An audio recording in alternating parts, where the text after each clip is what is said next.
29절부터 34절까지입니다. 열왕기상 16장 29절부터 34절까지입니다. 네, 다 피셨으면 함께 읽겠습니다. 하나, 둘, 셋. 유다의 아사의 왕 제38년에 오므리의 아들 아합이 이스라엘의 왕이 되니라. 오므리의 아들 아합이 사마리아에서 22년 동안 이스라엘을 다스리니라. 오므리의 아들 아합이 그의 이전의 모든 사람보다 여호와 보시기에 악을 더욱 행하여 느밧 아들의 여로보암의 죄를 따라 행하는 것을 오히려 가볍게 여기며 시돈의 사람 에밧의 딸 이사벨의 아내를 삼고 가서 바알을 섬겨 예배하고 사마리아에 건축할 바알의 신전 안에 바알을 위하여 제단을 쌓으며 또 아세라 상을 만들었으니 그는 그의 이전에 이스라엘의 모든 왕보다 심히 이스라엘의 하나님 여호와를 노하게 하였더라. 그 시대에 베델 사람 히엘이 여리고를 건축하였는데 그가 그 터를 쌓았을 때 맏아들 아비아람을 잃었고 또 그 성문을 세울 때에 막내 아들 스복을 잃었으니 여호와께서 눈의 아들 여호수아를 통하여 하신 말씀과 같이 되었더라. 아멘. 네, 오랜만에 또 설교를 하게 됐네요. 네, 1973년에 제임스 파커라는 유명한 신학자가 있었습니다. 이 신학자는요, 유명한 책을 하나 저술을 하게 되는데요. 그 책의 이름은 이제 Knowing God, 즉 뭘까요? 하나님을 아는 것이라는 책을 썼는데요. 이 책 안에서는 Knowing God과 Knowing About God, 자, 하나님을 아는 것과 하나님에 대하여 아는 것. 용어 너무 잘하시네요. 바로 나오시는 거 보니까. 네, 제임스 패커라는 이분은요, 이 책을 냈을 때 그 당시 서부 기독교 분위기는 어땠냐면요, 하나님에 대하여만 아는 시대였습니다. 하나님에 대하여만 알고 있다는 것은 무엇이냐면요, 성경 지식이 있다는 것입니다. 신학적 지식이 있었다는 것이에요. 무슨 말이냐면요, 이 서구 문화 자체는요, 그곳에 태어나는 사람들, 그곳에서 자라는 사람들, 눈만 뜨면요, 자연스럽게 기독교 문화 가운데서 살아가기 때문에 하나님에 대해서 자연스럽게 알아갈 수밖에 없는 환경에 있었다는 것입니다. 그런 환경에서 제임스 패커는요, 이 책을 통해서 하나님에 대하여 아는 것과 하나님을 아는 것은 다르다고 말하고 있습니다. 이 책에서 말하는 이 핵심 메시지는요, 하나님에 대해서 아무리 많이 알고 아무리 기독교 문화권에 살지라도 하나님과의 인격적인 관계가 형성되지 않는다면 참된 회심, 참된 믿음이 수반되지 않는다면 이것은 아무런 의미가 없다고 말하고자 하는 것이었습니다. 이 책이 출간된 지 이제 50년 있다가 우리 이 한국에서는요, 이 한국에서 이 신앙생활은요 어땠을까요? 서구 기독교는요, 하나님에 대해서 아는 것, knowing about God이 강조가 되었다면요, 한국 교회는요, 하나님을 경험하는 것, knowing God에 집중했습니다. 성경적과 이 신학적 지식은 조금 부족할지라도 기도원 그리고 이 산속에서 이 영적인 이 체험들을 통해서 하나님을 더욱 알기를 노력했습니다.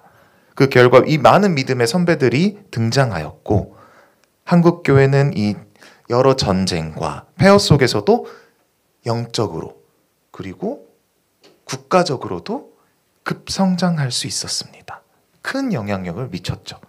그러나 이 시간이 지나고 나서요, 문제가 발생했습니다. 바로 이 영적인 체험이 고착되었습니다. 이 하나님과의 인격적인 이 관계들이요, 당연하게 되었습니다. 성경보다 개인의 경험이 더욱 중요하게 되었습니다. 제임스 파커가 말하는 것은요, 올바른 신앙의 균형입니다. 하나님을 알고 하나님의 문화권에 살아가면서도 하나님을 인격적으로 관계를 맺어야 된다는 것입니다. 깊은 교제가 이루어져 가야 된다는 것입니다. 하지만 오늘날 많은 청년들은요, 하나님을 알려고 하지도 않고요, 하나님에 대해서 알려고도 하지 않습니다. 예배를 드리지만 말씀 속에 살아가려고 하지도 않습니다. 자, 오늘의 본문은요, 이러한 모습들을 나타냅니다. 아합 왕의 시대를 통해서 우리들의 영적인 현주소를 돌아보게 되는 시간이 되기를 소망합니다. 네, 오늘의 본문은요, 시작하기 앞서 이스라엘 백성은 하나님께서 온 세상에 하나님의 뜻을 계획하기 위해서 선택하신 민족입니다. 한 사람, 즉 이 아브라함을 택하시고 그를 통하여서 가정을 만드시고 그 가정이 한 민족이 되고 나라가 형성되면서 이야기가 이루어가고 있습니다. 그 나라가 하나님의 주인으로 섬겨가며 살아가는 것이 어떤 의미인지를 성경에서는 계속 보여주고 있습니다. 우리가 성경을 읽을 때 이스라엘이 가진 특별한 역할과 의미가 있습니다. 이스라엘은요, 하나님께서 직접적으로 선택하신 나라기에 그들만을 위한 특별한 개념과 법들이 있습니다. 성경에서 기록했다는 것은, 자, 하나님 나라의 법 가운데 살아간다. 즉 신본 국가, 사람에 의해서 진행되는 국가가 아니라 하나님의 말씀에 이루어지는 국가입니다. 자, 다시 돌아와서 사진 한번 볼게요. 오늘의 본문을 돌아와서 사진 하나가 있는데, 자, 이 사진, 이 표가 있는데요. 자, 오늘의 본문을 보면요, 여러 인물이 나오는데요. 첫 번째로, 자, 오므리라는 이 인물이 나옵니다. 이 오므리는요, 이 북이스라엘의 6번째 왕입니다. 네, 6번째 왕인데, 이 오므리는요, 이 역사적으로 보면요, 객관적으로 보면 이 인류 문화학적으로, 세계사적으로 평가한다면 아주 탁월한 지도자, 지략자, 그리고 군 지휘관이었습니다. 엄청난 인재였던 거죠. 자, 이 열왕기 16장 27절 한번 읽어보겠습니다. 오므리가 행한 그 남은 서적과 그의 부인 권세는 이스라엘의 왕 역대 지략에 기록되지 아니하였느냐. 오므리 이 왕은요, 여러 업적을 쌓았으며 역사책에 기록되어 있다고 나와 있습니다. 하지만 그만큼 이 유능한 왕이지만, 유능해 보여지는 왕이지만, 세상적으로 봤을 때는 훌륭한 지도자인 것 같지만, 이 오므리를 바라보는 하나님의 평가는 아주 냉소적이었습니다. 열왕기상 16장 25절 읽어보겠습니다. 오므리가 여호와 보시기에 악을 행하되 그 전에 모든 사람들보다 더욱 악을 행하며. 자, 하나님 보시기에 누구보다 악했던 오므리와 또 그 오므리의 아들 아합의 시대를 살펴보려고 합니다. 자, 29절 한번 읽어보겠습니다. 유다의 아사의 왕 이스라엘 38년에 오므리의 아들 아합이 이스라엘의 왕이 되니라. 오므리의 아들 아합이 사마리아에서 22년 동안 이스라엘을 다스리니라. 아버지에 이어 아들이 왕자를 이었다는 것은요, 왕조가 만들어졌다는 거예요. 대를 이어서 만들어졌다는 것. 보통 이 선왕의 이름을 따서 이제 왕조가 형성되는데, 그만큼 이 오므리도 엄청난 지도자였다는 것을 우리는 알 수 있습니다. 그리고 그 아버지의 그 대단한 그 지도자였던 그 아버지에 이어 오늘 왕위에 오른 이 아합이 대해서 또 인물 묘사를 성경에서 하는데요. 자, 30절과 31절에 나와 있는데 함께 읽어보겠습니다. 오므리의 아들 아합이 그의 이전의 모든 사람보다 여호와 보시기에 악을 더욱 행하여 느밧의 아들 여로보암의 죄를 따라 행하는 것을 오히려 가볍게 여기며 시돈 사람 왕 엣발의 딸 이세벨을 아내로 삼고 가서 바알을 섬겨 예배하고. 본문은요, 아합에 대해서 직설적으로 표현하고 있습니다. 이스라엘 백성이 금송아지의 길을로 이끌었던, 자, 아까 그 사진 한번 보여주실래요? 아까 그 사진. 자, 북이스라엘의 첫 번째 왕이 누구였죠? 맞아요, 여로보암. 이 여로보암이 한 큰 실수 중에 하나가 뭐였죠? 바로 금송아지. 네, 이 금송아지를 세워가지고 이 이스라엘 백성들을 이 금송아지에게로 이끌었던 그 행동들을 또 다시 답습했다고. 이 답습했던 게 바로 이 오므리였고, 또 그 오므리의 뒤를 이어서 오늘에 나와 있는 그의 아들인 아합은요, 차원이 다른 이 사람이라는 것을 보여주고 있습니다. 이전에는 이스라엘 왕들이 자행하던 이 죄악됨은요, 이 아합에게는 진짜 별것도 아니었던 거예요. 웃음거리 뿐이었던 거예요. 오늘의 본문, 우리 본문 31절 다시 한번 읽어보면요, 이 부분에서 시돈 왕 엣발의 딸 이세벨을 아내로 삼았습니다. 그리고 가서 그 바알에게 섬기고 예배했다고 나와 있습니다. 32절에는요, 자기 아버지가 재력으로 매입한 이 사마리아 산 위에서 성읍을 짓고 그 성읍에서 바알의 신전을 건축했고 제단을 쌓았습니다. 또한 바알에 이어서 아세라 신상까지 건축하게 됩니다. 성경에서는요, 한 번 더 이 아합에 대해서 엄격한 평가를 내리면서 33절의 말씀을 이렇게 얘기합니다.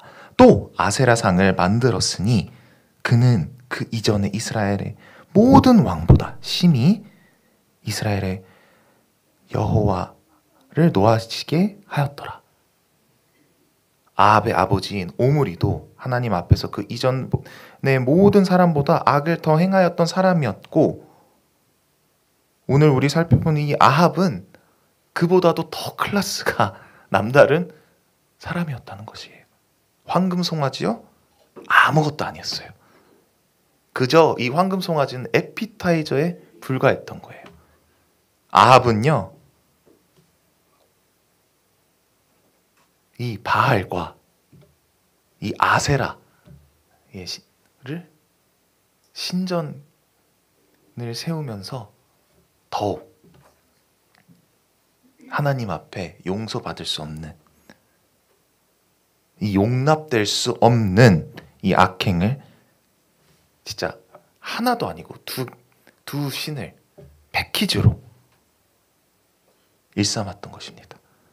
아합이라는 인물을 한번 더 주목하려고 합니다. 지금부터 이 성경이 우리에게 제공하고 하는 것을 한번 더 살펴보자고 하는데, 자, 더 들어가 보면, 이 말씀에 들어가 보면 이 아합의 장인이 있습니다.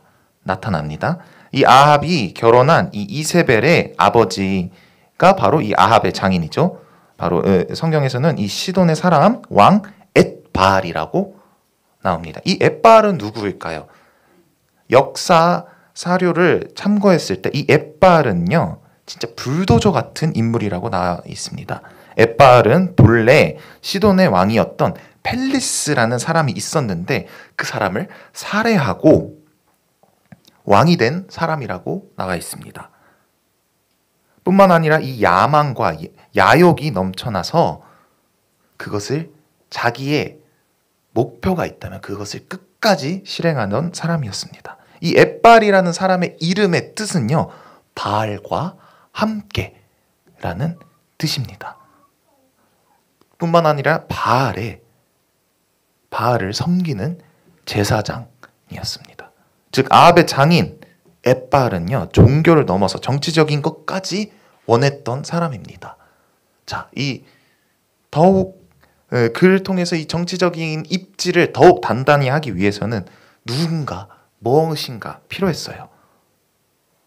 그리고 그 인물이 누가 제일 적합했을까요? 바로 아합이었습니다.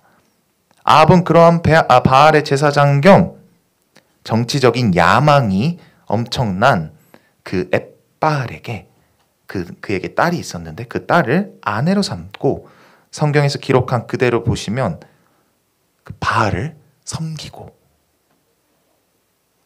예배했다고 나와 있습니다. 아합은 매우 적극적으로 행동했다는 것입니다. 하나님을 두려워하지 않고 이거 이렇게 해도 되나 주저하지 않고 바로 행동했습니다. 그 이유는 무엇일까요? 얻을 게 너무나도 많았기 때문입니다. 이 엣발이 다스렸던 이 시돈을 땅을 보면요. 자, 이 사진 한번 보여주세요. 이 시돈 땅 여기 보이시면요. 항구 도시예요. 자, 항구 도시라고 하면 뭐가 제일 활발할까요? 네, 무역. 무역이 활발하면 무엇이 많이 들어올까요? 돈이 있으면 군사도 있고 영향력도 있고 여러 가지 너무나도 메리트가 있는 땅이었던 거예요. 이 지역, 이 아합의 입장에서는 이 땅까지 확보할 수 있다면 이스라엘의 입장에서, 이 북이스라엘의 입장에서 봤을 때, 그 당시 이스라엘의 입장에서 봤을 때 경제적인 측면에서 마치 노다지 같은 땅을 확보하게 되는 겁니다. 과거 조상들이 여호와 앞에서 영적인 타락했던 것과는 수준이 달라요. 아합은요, 결혼을 통해서 국제 정서를 읽고 무엇이 중요한지 판단할 수 있는 이 머리까지 갖춘 인물이었던 거예요. 세상적인 시각으로 우리가 봤을 때 사위 아합과 이 장인 엣발은 똑같은 인물이에요. 서로가 소유하고 있는 것들이 쌍방이 너무나도 상대방을 봤을 때, 서로가 바라봤을 때 너무나도 매력적인 거예요. 쿵짝이 맞았던 거예요. 서로에 필요한 게 너무나도 맞았던 거예요. 그렇기 때문에 이 전략 결혼이 성사되었고, 오늘 그 열왕기상 16장 30절부터 33절까지 이 기록된 실제 역사적인 이 배경인 것입니다. 이 때문에 북이스라엘은 이 정략 결혼을 통해서 강대국으로 성장하게 됩니다. 그와 동시에 하나님의 시선에, 이 영적인 시선으로 바라보면요, 마치 호세아 4장 1절 말씀처럼 나와 있습니다. 이스라엘 자손들아, 여호와의 말씀을 들으라. 여호와께서 이 땅 주민과 논쟁하시나니 이 땅에는 진실이 없고 인애도 없고 하나님을 아는 지식도 없고. 이 말씀처럼 그 땅에는 진실도 없고 인애도 없고 하나님을 아는 지식도 더욱 사라져 갑니다. 아니, 어찌 보면 이미 하나님을 아는 지식은 그 전부터 너무나도 말라 없어졌다는 걸 수도 있습니다. 하나님을 정말 안다면, 하나님께서 이스라엘 백성에게 말씀하고자 하셨던 그 명령들을 기억한다면, 그 하나님의 나라, 가나안 땅에 들어가 새로운 세상의 이치를 따라가는 것이 아닌 그 하나님 말씀에, 그 하나님 나라에 살아가는, 그 하나님 나라의 백성답게 살아가는 그 정신들을 잊지 않았다면 지금 북이스라엘은 이렇게 살아갈 수 없다는 것이죠. 그럼 여기서 잠깐 하나님께서 이스라엘 백성들에게 모세와 여호수아를 통하여서 세우고자 하셨던 그러니까 하나님 나라에 대해서 잠깐 살펴보고자 하는데요. 자, 하나님께서 이스라엘 백성에게 율법, 즉 하나님 나라의 법을 주셨습니다. 그렇다면 하나님께서는 이스라엘 백성에게 가르쳐 주셨던 그 율법과 하나님 나라의 정신은 무엇일까요? 자, 일단은 첫 번째 구약 율법이 있습니다. 구약 율법은 이 세 가지의 법전을 통해서 나올 수 있는데요. 자, 첫 번째 언약 법전입니다. 먼저는 출애굽기 20장부터 10계명이 있습니다.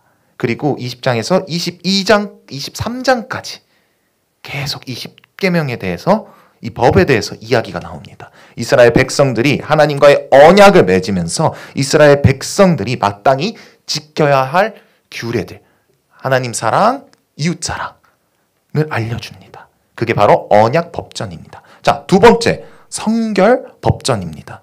자, 성결 법전은 하나님과의 사이에서 그 언약이 더욱 견고해지고 하나님과 우리 죄로 인하여 관계가 끊어지지 않고 그 관계를 더욱 수월해질 수 있게, 자, 하나님께서 우리와 소통할 수 있게 은혜를 베풀어 주신 것입니다. 이 레위기, 이 제사인 것입니다.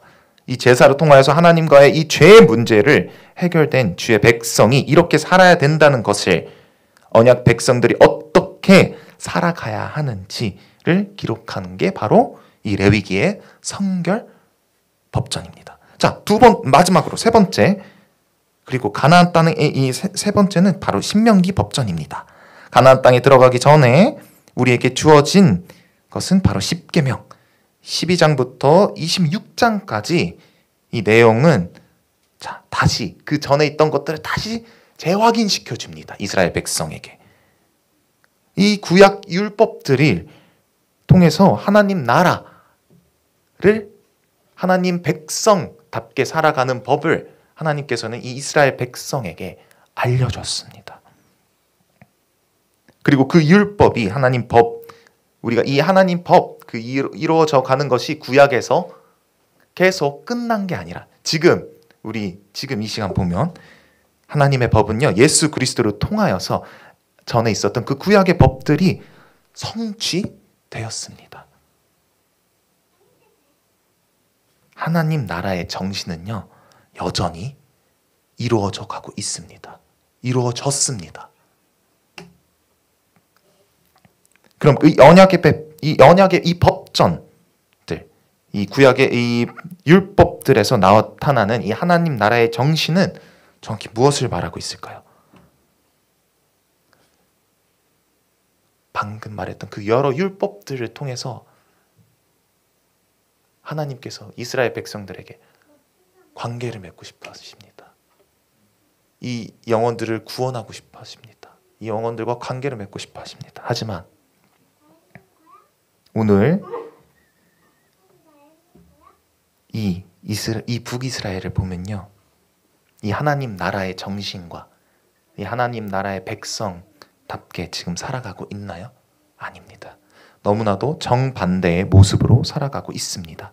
언약에 충실하지 않고 정의와 공의는 사라져가고 거룩하지 않고 순결되지 않으며 자비와 사랑은 사라져갔습니다. 하나님께서 세우라 하셨던 하나님 나라의 모습과 너무나도 정반되어 있습니다.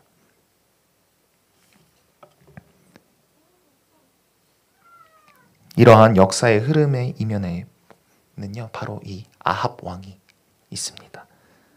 이스라엘이 하나님 나라의 정신을 잃게 된 그 여러 원인 중에 특히나 이 아합 왕이, 오늘 나온, 그는 이 정치적인 경제적인 이유로 시돈 왕과 엣바알과 손을 잡았고, 그 결과 바알과 이 아세라의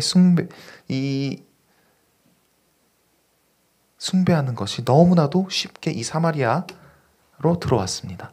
이 사마리아는요, 이 산 위에 만들어진 요새입니다. 천연 요새와 같습니다. 그 어떠한 외부의 침입에도 막을 수 있는 그런 천연 요새인데, 영적으로는 너무나도 방어막이 없이 너무나도 이 영적으로는 쉽게 무너져 버렸다는 것입니다. 결국 이 영적 명령력이 없었기 때문에 이 이방 신들, 이 이방 종교에 쉽게 감염이 되었습니다. 아합은, 그래서 이 성경에서는 이 아합은 그 이전에 이 어떠한 왕들보다도 하나님께서 심히 노했던 왕이었습니다. 그는 돈과 명예, 바알과 아세라의 숭배를 위해 하나님의 백성을, 하나님의 나라의 법을 무시하고 하나님의 그 백성들을 바알과 아세라에게 바치게 된 인물이었던 것입니다. 근데 여러분, 이 열왕기상 16장 34절을 보면요, 한번 읽겠습니다. 그 시대에 베델 사람 히엘이 여리고를 건축하였는데 그가 그 터를 쌓았을 때 맏아들 아비람을 잃었고 그 성문을 세울 때에 막내 아들 스룹을 잃었으니 여호와께서 그 눈의 아들 여호수아를 통하여 하신 말씀과 같이 되었더라. 갑자기 아합의 왕의 얘기를 하는데 뜬금없이 베델 사람 히엘이라는 사람이 등장합니다. 하나님께서 이 아합이 어떠한 인물인지를 설명하고 있는데 갑자기 이 성경, 이 말씀, 오늘의 말씀 끝에 이 한 구절을 기록하여 우리에게 보도록 했습니다. 자, 34절. 자, 이 첫 번째 뭐라고 나와 있죠? 그 시대로 시작합니다. 그 시대에 아합이 북이스라엘의 왕이었던 시대였죠. 그 시대에 베델 사람 히엘이라는 사람은요, 여리고를 건축하였습니다. 여리고 하면 여러분들 무엇이 생각나나요? 여리고성, 맞아요. 여리고성, 그 몇 바퀴 돌았죠? 맞아요. 그 7바퀴 돌았던 그 여리고성이 기억나실 것입니다. 바로 그 여리고성을 이 히엘이라는 사람이 다시 건축했다고 나와 있습니다. 재건했다고 나와 있습니다. 이 사람은 누구일까요? 왜 무너진 이 성을 다시 재건하였을까요? 그것도 지금 와서, 이제 와서, 하필 이 타이밍에 이 베델 사람 이 히엘과 이 사람이 한 일이 이 아합 시대와 무슨 상관이 있을까요? 자, 다시 돌아와서 히브리 사람들에게는요, 이스라엘 사람들에게는요, 이름이 엄청 중요합니다. 왜냐하면 그 이름의 의미답게 살아가야으면 좋겠다라는 게 있기 때문이에요. 그렇다면 자, 이 히엘이라는 사람의 이름의 뜻은 또 무엇일까요? 바로 하나님은 살아 계시다입니다. 히엘이라는 이름은 하나님께서는 살아 계신다라는 의미를 갖고 있는데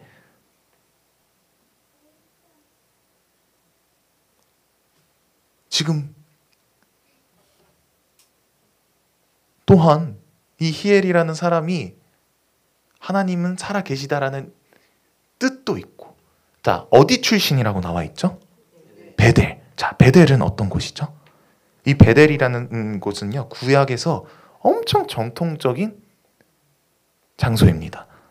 여호와 하나님께서 아브라함과 야곱 등등 많은 믿음의 조상들을 만나 주셨던 그런 중요한 지역입니다. 그런 곳에서 태어난 인물이 바로 오늘 히엘인데, 뿐만 아니라 이름도 하나님은 살아 계시다입니다.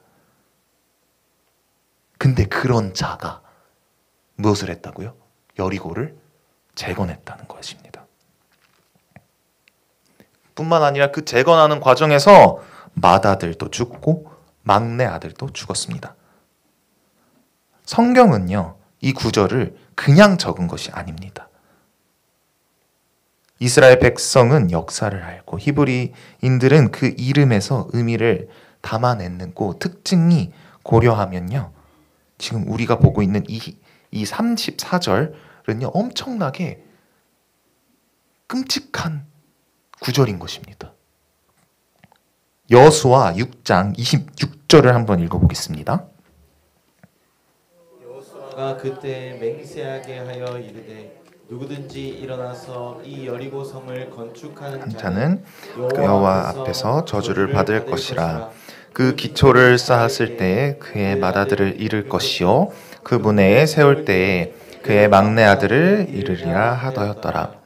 과거 하나님께서는요, 완전히 진멸시킨, 완전히 이 가나안 족속들을, 여리고성을 다시 만약에 재건할 경우 저주를 받을 거라고 분명하게 말씀하셨습니다. 저주를 받는다. 자, 하나님께서 분명히 하지 말라고 하는 것은요, 우리는 히브리어로 헤렘이라고 합니다. 헤렘은요, 하나님께서 진멸시킨다는 의미가 갖고 있고요. 거기 안에 깊은 뜻은요, 하나님 주권 아래 우리는 놓여져 있다는 것을 의미합니다. 만약에 그것을 부인하고 부정하고 그것을 행한다면요, 하나님께 정면으로 도전한다는 반역 행위인 것입니다. 이것을 구약에서는 헤렘의 개념이고요, 여리고성 재건 금지 명령에 누가 이 하나님의 명령에 반항을 했죠? 바로 히엘입니다. 그리고 재건을 하게 되죠. 베델 출신인 이 헤렘은요, 과연 이 사실을 알았을까요? 몰랐을까요? 모를 리가 절대 없어요. 모를 리가 없어요. 그렇다면 왜 그는 이 재건을 하려고 했을까요? 오늘의 본문은 그 이유까지는 말하지 않았지만, 다만 그 재건하는 과정 가운데서 막내 아들과 맏아들도 잃었다고 기록하고 있습니다.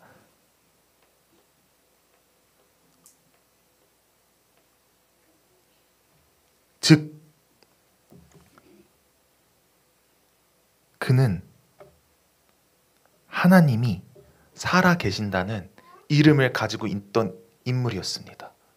하지만 또한 그 살아있던 그 지역은 그 이스라엘 백성들에게는 너무나도 성지 같은 곳에서 살았기 때문에 하나님의 말씀을 다 자연스럽게 알고 있었다는 것입니다. 그런데도 그러한 반역을 했다는 것은, 그 재건하는 과정 가운데서 그 두 아들이 한 번에 죽은 것이 아니에요. 막내 아들이 죽고 맏아들이 죽고, 그런데도 계속 재건을 하였다는 것이에요.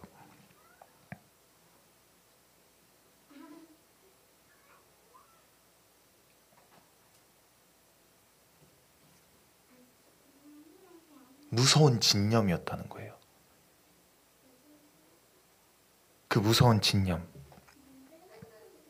하나님을 두려워하지 않고 내 생각, 내 판단, 내 성공, 내 목표가 더욱 중요했던 인물이었던 것입니다. 자기의 목적을 위해 끝까지 달리는 모습을 보여주고 있습니다. 혹시 샘플이 아세요? 샘플하면 제일 많이 이용되는 게 어디죠? 맞아요. 화장품을 우리가 살 때 우리가 먼저 사용하는 게 있어요. 그게 뭐죠? 샘플을 사용하는데, 이 샘플은요, 그 샘플을 사용함으로써 이 화장품, 이 상품에 대해서 다 알 수 있는 거죠. 자, 이 34절은요, 마치 그 당시 이스라엘의 상황을 보여주는 샘플과도 같은 말씀인 거예요. 그 시대의 이스라엘 백성들의 영적인 상태가 어떠한지를 보여주는 샘플과도 같은 말씀 구절입니다.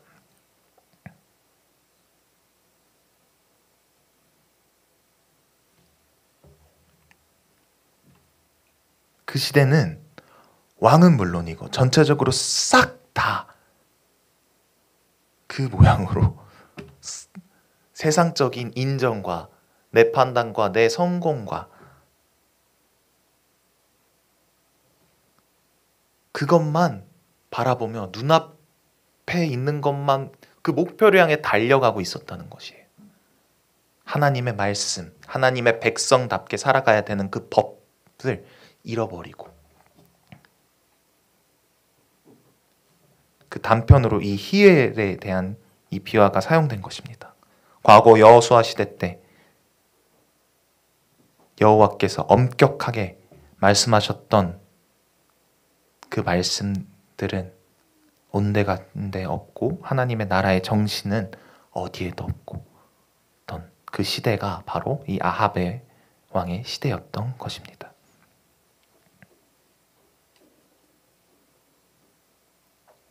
오늘 본문의 말씀을 정리하면서 오늘 본문에 등장한 이 아합과 엣바알, 히엘, 오므리 여러 사람들의 이 공통점들이 있습니다.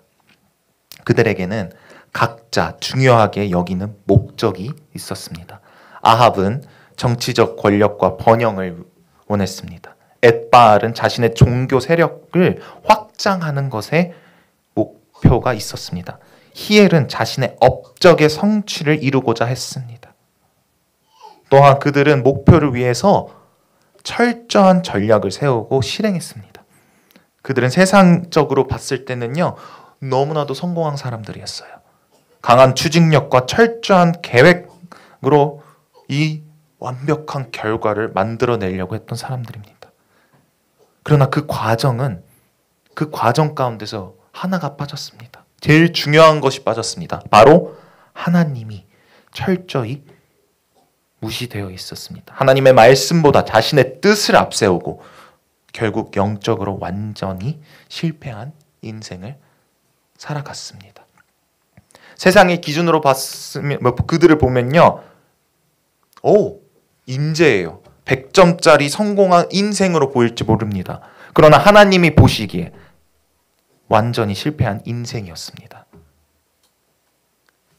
그들의 인생을 바라보면서 우리는 과연 어떠한 기준을 가지고 살아가고 있습니까? 여기서 잠깐 한번 짚어봤으면 좋겠습니다.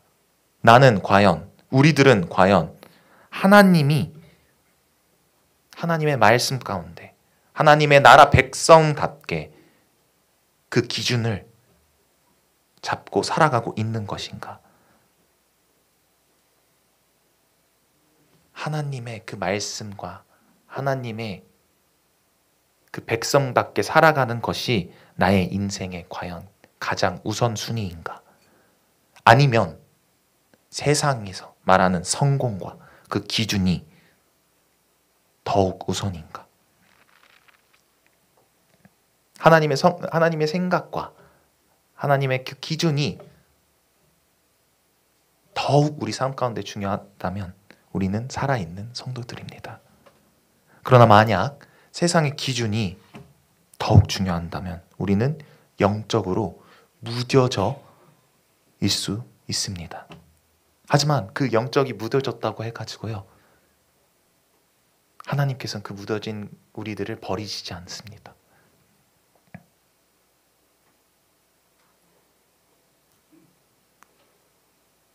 우리 스스로를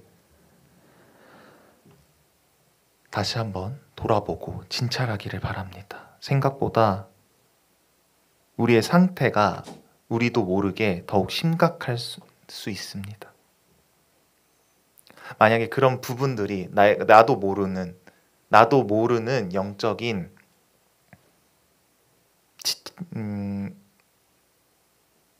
무뎌짐이 있다면, 그것을 만약에 발견하게 된다면 그것은 여러분 너무나도 큰 은혜입니다. 왜냐하면요, 우리는 예수 그리스도를 믿는 사람들이기 때문입니다. 그분을 믿는 분이기 때문에 주의 긍휼을 구하면 우리는 온전히 빚어주시고 간구하면 들어주시는 분이시기 때문입니다. 우리가 하나님의 뜻에 따라 계획을 세우고 또 기도하기를 원합니다. 하나님은 결코 우리의 소원을 외면하지 않습니다.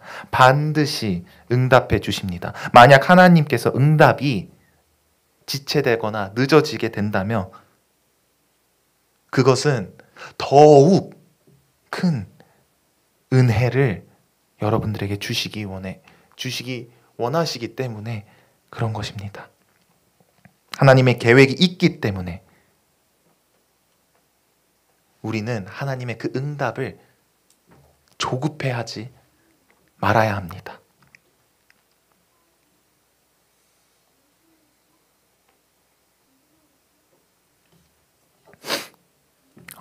말씀을 마무리하면서 우리는 평생 하나님 말씀 앞에서 나를 점검했으면 좋겠습니다. 세상의 기준을 것을 따라가는 것이 아니라 하나님의 나라의 백성답게 살아가는 우리 성도님들이 되기를 소망합니다. 말씀이라는 성경이라는 이 성경 안에서 이 말씀이라는 이 거울을 나를 비추다 보면요, 우리는 쉽게 알 수 있어요. 내가 과연 세상의 기준을 따라가고 있는 것인가, 아니면 하나님 말씀의 기준을 따라 살아가는 것인가.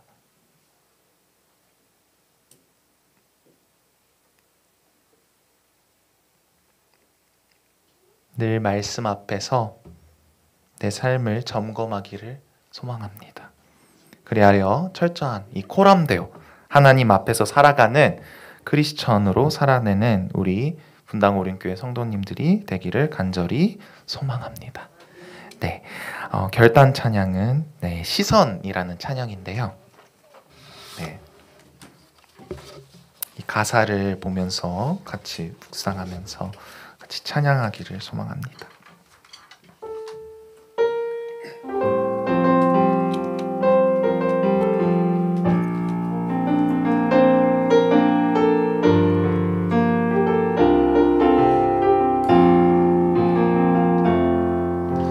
내게로부터 눈을 들어 주를 보기 시작할 때 주의 일을 보겠네.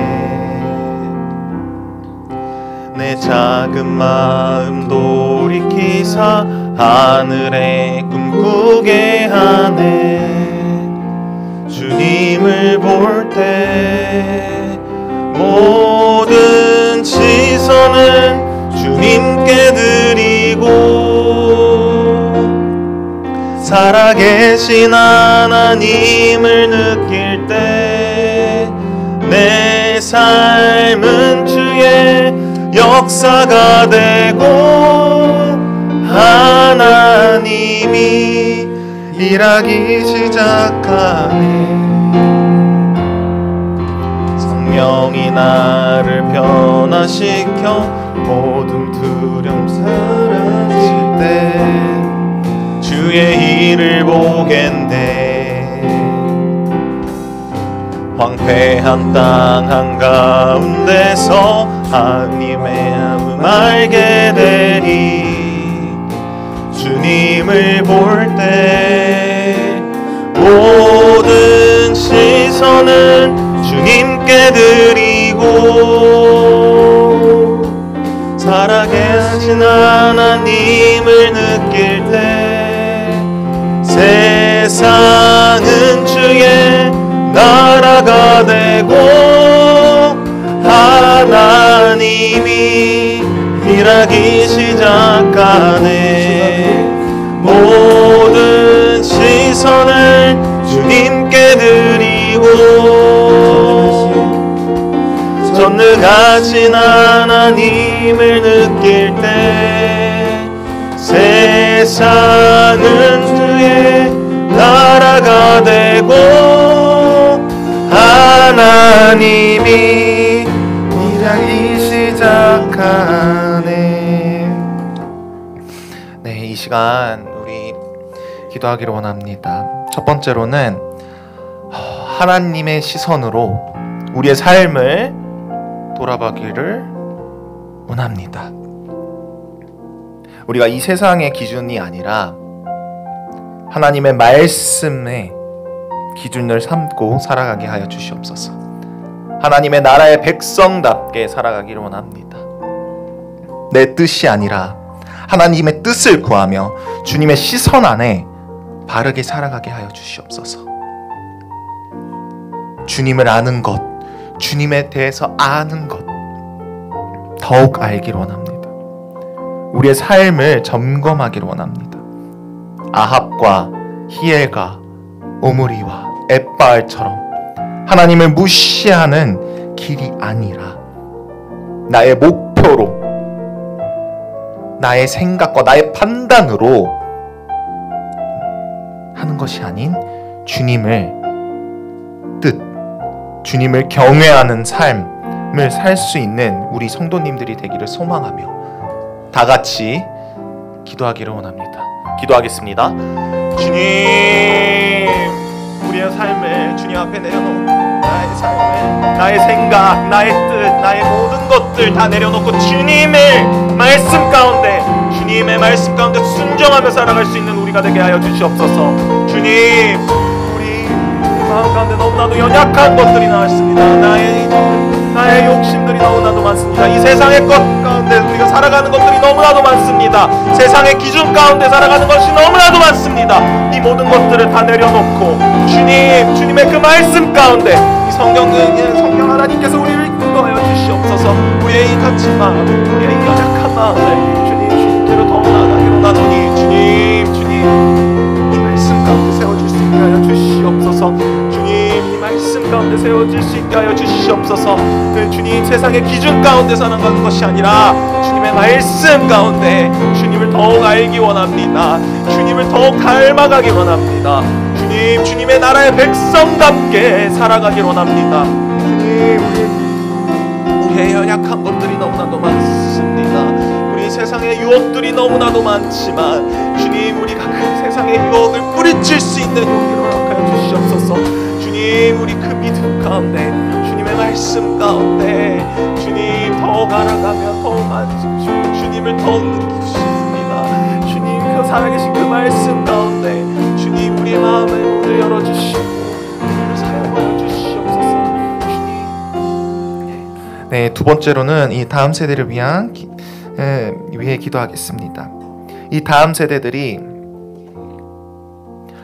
하나님을 더욱 닮아가며 하나님을 아는 세대가 되기를 원합니다.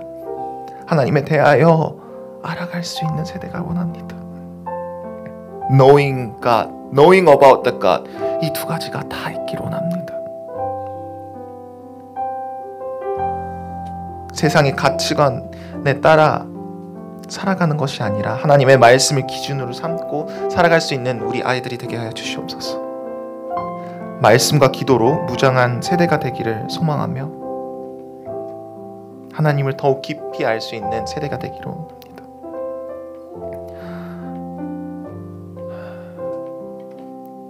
오늘 말씀을 묵상하면서 이 말씀을 설교를 쓰면서 이 다음 세대에 대한 생각이 너무 많이 들더라고요. 과연 지금의 이 세대들, 이 아이들이, 이 청년들이 하나님에 대해서 더욱 알아가고 싶어 할까? 하나님에 대해서 안다고는 하는데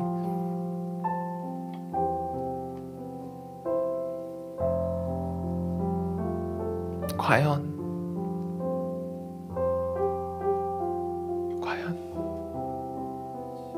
믿음대로 살아갈 수 있을까요?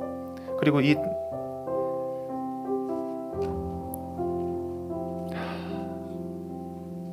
그 영혼들이 이 세대 가운데, 지금의 이 세대 가운데 살아가기가 너무나도 힘든 세대입니다.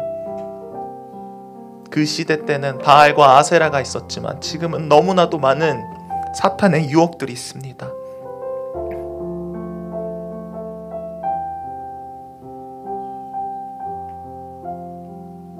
우리가 제 아무리 교회를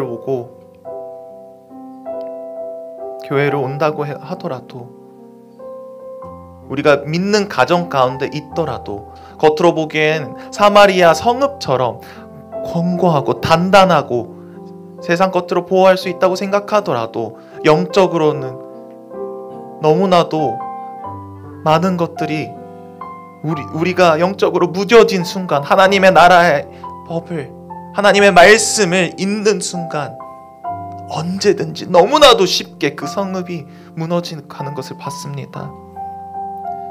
그 다음 세대, 우리의 이 다음 세대들이 그러한 유혹들 가운데 너무나도 살아가고 있습니다. 그러한 힘든 유혹 가운데 살아가고 있는 이 다음 세대들을 위해서 기도하여 주셔서 기도하세요. 그들이 그 유혹 가운데 살아가려면, 이겨내려면, 거룩해지려면 이 말씀과 기도밖에 없습니다. 이 말씀과 기도로 무장할 수 있는 우리 다음 세대, 우리 이 분당 오륜교회에 있는 우리 유아유치부부터 초등부, 중고등부, 청년부까지 무장될 수 있게 하여 주시옵소서. 무장될 수 있게 하여 주시옵소서. 무장될 수 있게 하여 주시옵소서. 이 유혹 가운데 끈끈이 힘들게 살아가는 것이 아니라, 버티는 것이 아니라 그 유혹을 이겨내고 그 세상 가운데 외쳐 주님을 더욱 전파할 수 있는, 주님의 말씀을 나만 아는 것이 아니라 세상에 외치며 그리스도인답게, 하나님 나라 백성답게 살아갈 수 있는 우리 다음 세대들을 위해서 다 같이 기도하겠습니다. 기도하겠습니다. 주여, 우리 다음 세대들이 주님 앞에 말씀 가운데 무장될 수 있는 세대들이 되게 하여 주시옵소서. 이 말씀과 기도 가운데 주님을 더욱 닮아가는 세대가 되게 하여 주시옵소서. 너무나도 많은 유혹들이 많습니다. 너무나도 많은 유혹들이 너무나도 질비합니다. 유튜브뿐만이 아니라 지금 이 문화라는 그 틀 안에서 너무나도 악한 것들이 그들의 영 가운데 침해하고 있습니다. 주님, 과연 그것들 가운데 우리 아이들을 보호할 수 있는 우리의 힘으로는 안 됩니다. 우리의 노력으로는 안 됩니다. 주님의 말씀과 기도로 그 아이들을 세워갈 수 있게 하여 주시옵소서. 함께 하여 주시옵소서. 주님, 그들을 교회로 보내는 것으로 끝나는 것이 아니라 주님, 이 가정 가운데, 이 말씀 가운데 다 세워지게 하여 주시옵소서. 주님, 말씀이 세워지고 가정이 세워지고 주님, 교회가 세워지고 이 교회가 이 나라를 세울 수 있는 주님, 이 다음 세대 가운데 주님 이 말씀을 무장할 수 있게 하여 주시옵소서. 주님을 닮아가게 하여 주시옵소서. 주님, 이 세상의 가치관 가운데 살아가는 것이 아니라 주님, 하나님의 말씀 가운데 살아갈 수 있게 하여 주시옵소서. 세상 가운데 거룩을 외치며 거룩함 가운데 살아갈 수 있게 하여 주시옵소서. 주님, 항상 주님과 동행하기로 원합니다. 주님과 동행할 수 있게 하여 주시옵소서. 주 예수와 동행하니 그 어디든 하늘나라인 주님이 다음 세대들이 되게 하여 주시옵소서. 주님, 다른 것들, 세상에서 말하는 성공, 세상에서 말하는 모든 것들이 다 부정하고 그 무엇보다 하나님의 말씀이 내 삶 가운데 우선이 되게 하여 주시옵소서. 주님, 빛과 소금의 역할을 감당할 수 있는 아이들이 되게 하여 주시옵소서. 이 악한 세대 가운데, 이 세대 가운데 그들이 빛과 소금의 역할을, 주님의 그리스도의 향기를 뿜어낼 수 있는 우리 세대가 되게 하여 주시옵소서. 깨어있게 하여 주시옵소서. 주님, 말씀 가운데서 그들을 보호하여 주시고 말씀 가운데서 무장하여 주님, 믿지 않는 그들에게, 믿지 않는 그들 가운데서도 그 말씀을, 복음을 전할 수 있게 하여 주시옵소서. 주시옵소서. 네, 오늘 마지막으로 나라와 열방을 위해 기도하겠습니다. 이 하나님, 오늘의 말씀 가운데서 설교했던 이 하나님의 나라가 이 땅과 열방에 세워지게 하여 주시옵소서. 하나님, 우리 이 대한민국을 불쌍히 여겨 주시옵소서. 이 나라가 분열이 너무나도 많습니다. 정의와 공의가 세워지는 나라가 되게 하여 주시옵소서. 우리나라의 많은 이 지도자들이 하나님을 경외하는 마음을 허락하여 주시옵소서.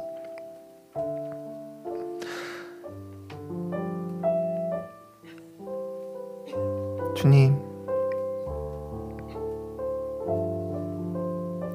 우리 열방에 믿지 않는 분열된 여러 나라들이 있습니다. 전쟁 중에 있는 이 나라들이 있습니다. 러시아와 우크라이나, 또한 이스라엘과 하마스도 전쟁이 끝났다곤 하지만 여전히 많은 내전들이 있습니다. 그 그 나라 가운데 주님의 그 사랑과 평안이 허락되어 주시옵소서. 함께하여 주시옵소서. 상처받은 영혼들을 위로하여 주시고 함께하여 주시옵소서. 주님, 열방 가운데 열심히 선교하고 계시는 이 선교사님들을 위해 기도합니다. 얼마 전에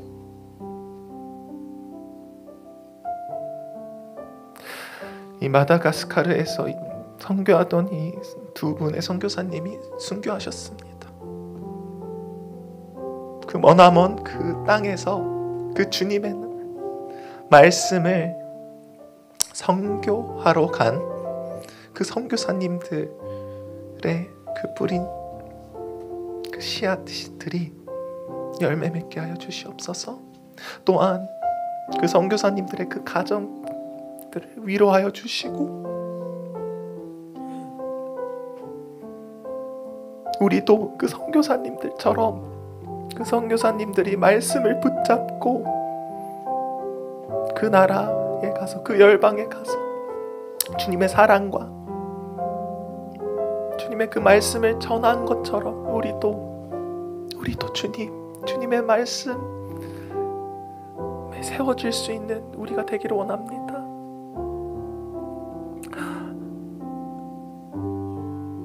그 선교사님들을 위로하여 주시옵소서. 그 선교사님들을 위로하여 주시옵소서. 열방에 있는 이름 모를 국가, 이름 모를 도시, 여러 곳곳 힘들어하는 그 선교사님들을 위해서 영육간의 강건함을 허락하여 주시고 성령 충만함 가운데 사역이 잘 이루어지게 하여 주시옵소서. 또한 만남의 축복을 허락하여 주시옵소서. 주님, 그들과 함께하여 주시옵소서. 자, 나라와 열방 그리고 선교사님들을 위하여 기도하겠습니다. 기도하겠습니다. 주님, 주님, 주님.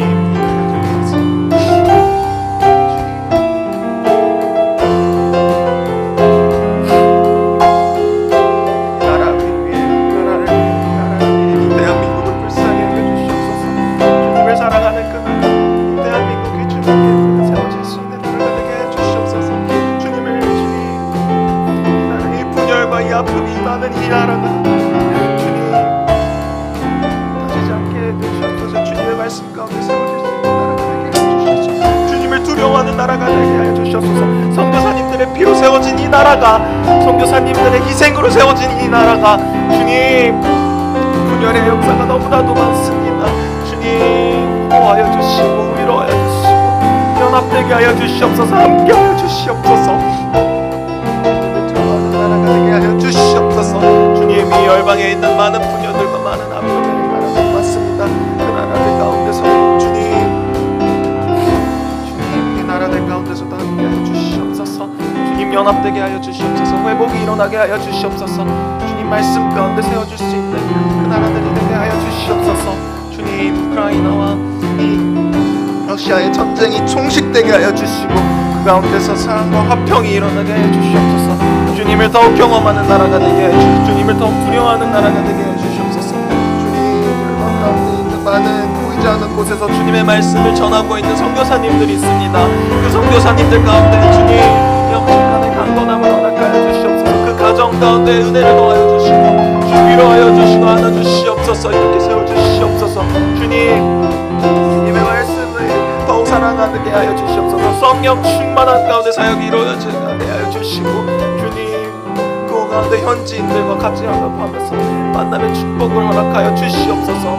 주님 또한 마지막으로 주님 이 마다가스카르에 있는 그 선교사님들의 희생과 희생을 주님 그 가정 가운데 위로가 있기를 소망합니다. 주님 그들을 기억하여 주시옵소서. 그들과 함께해 주시옵소서. 그 선교사님들이 그곳과 그 땅 가운데 뿌린 씨앗이 주님의 그 열매 거룩한 열매를 맺을 수 있게 하여 주시옵소서. 주님 그 소리가 헛되이 되지 않게 하여 주시고 그 말씀 가운데 세워질 수 있게 하여 주시옵소서. 사랑이 많으신 하나님 아버지, 우리가 늘 주님의 말씀 안에 머물길 소망합니다. 주님의 말씀 앞에 내 삶을 점검하기를 소망합니다. 세상의 시선으로, 세상의 이치로 평가받지 않고 하나님 말씀 안에 하나님 시선으로 하나님의 평가에 살아가기를 원합니다.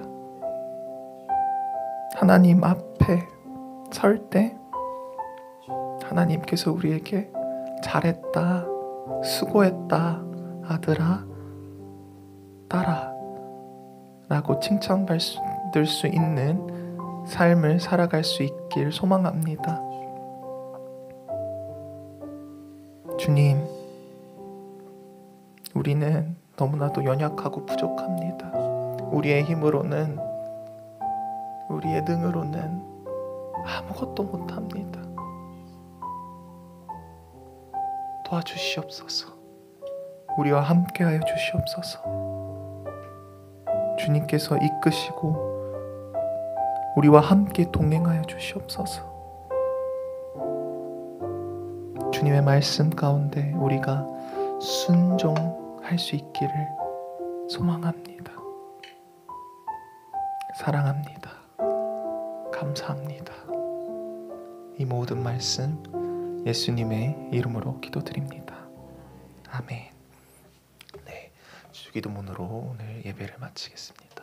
하늘에 계신 우리 아버지여, 이름이 거룩히 여김을 받으시오며 나라가 임하시오며 뜻이 하늘에서 이루어진 것 같이 땅에서도 이루어지다. 오늘 우리에게 일용할 양식을 주시옵고 우리가 우리에게 죄 지은 자를 사하여 준 것 같이 우리 죄를 사하여 주시옵고 우리를 시험에 들게 하지 마시옵고 다만 악에서 구하시옵소서. 나라와 권세와 영광이 아버지께 영원히 있사옵나이다. 아멘.